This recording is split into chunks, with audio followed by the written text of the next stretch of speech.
What is up, my ducks and drakes? Welcome to the Credit Lake. Today is day 17 of the Gift of Fanfiction, a month-long event where I read a holiday or winter-themed one-shot for the month of December. Today is Emile's birthday, Emile Picani, Dr. Emile Picani, so happy birthday to that character who has been introduced on this day. Yeehaw yeehaw. And before we get into the story, reminder that you could submit your own one-shot using the links in the description below to either fill out a form for your one-shot, or there's a video going into more detail about the rules and regulations, though those are also on the form. So with that, I'll be reading Emile's Christmassy Birthday, a Sinnersides/cartoon therapy one-shot, day 17. Emile was waking up the morning of Christmas Day, but he didn't know if he should go to the tree with the sides and other Thomas's characters. Of course, he wanted to be there for his friends, so they feel supported, but he knew he was selfish. He never really got any presents on Christmas since his birthday has recently passed, and most of the sides got him presents then.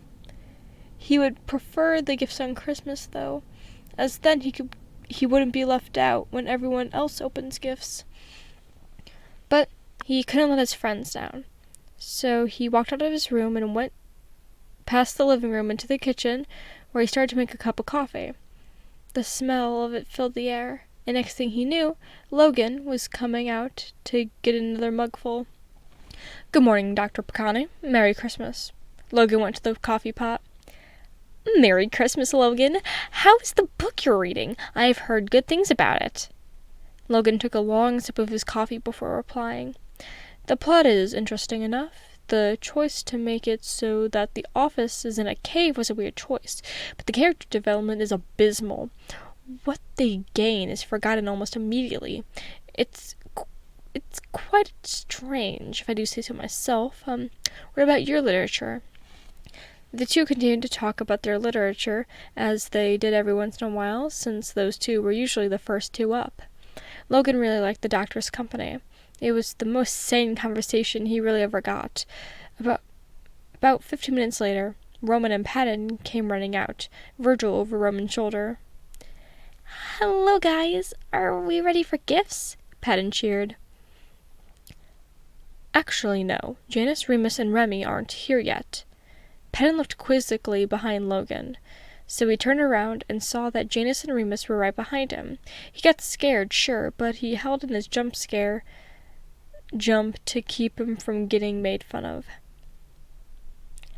"Remy, as always, is going to be fashionably late, so we should start now," Remus said. So they all, excluding Remy, gathered around the tree to open their gifts.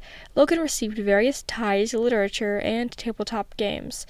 Patton got a bunch of plushies and such toys, as well as cute new clothes. The sides went on, opening things, Remy coming eventually to open his gifts. Then the whole group turned to Emile with his gifts. "Huh?" He made a questioning sound with his voice. "We held off our presents so that you could open gifts with us on Christmas Day," Roman said dramatically as always. "I felt bad after joining you guys last year and saw you didn't really have much of anything," Janice said. Picani felt warm and gladly took what was provided to him. "Thank you," he cheered, peeling off the first layer of bright red wrapping paper. Thank you so much for listening. If you'd like to submit your own one-shot, such as the one you heard today, please click the links in the description below. Below there's also a link to my Etsy shop where you could buy beaded things for either the holidays or just in general. And there's also links to my social medias, such as Wattpad, Twitter, Instagram, Reddit, and my TikTok where I could do Sinnersides cosplays. There's also a link to the channel Discord where you could talk to other ducks and drakes. I want to thank you guys so much for listening. It really means a lot to me when these videos do well. And, much like Logan trying to hold in a jump, do your best.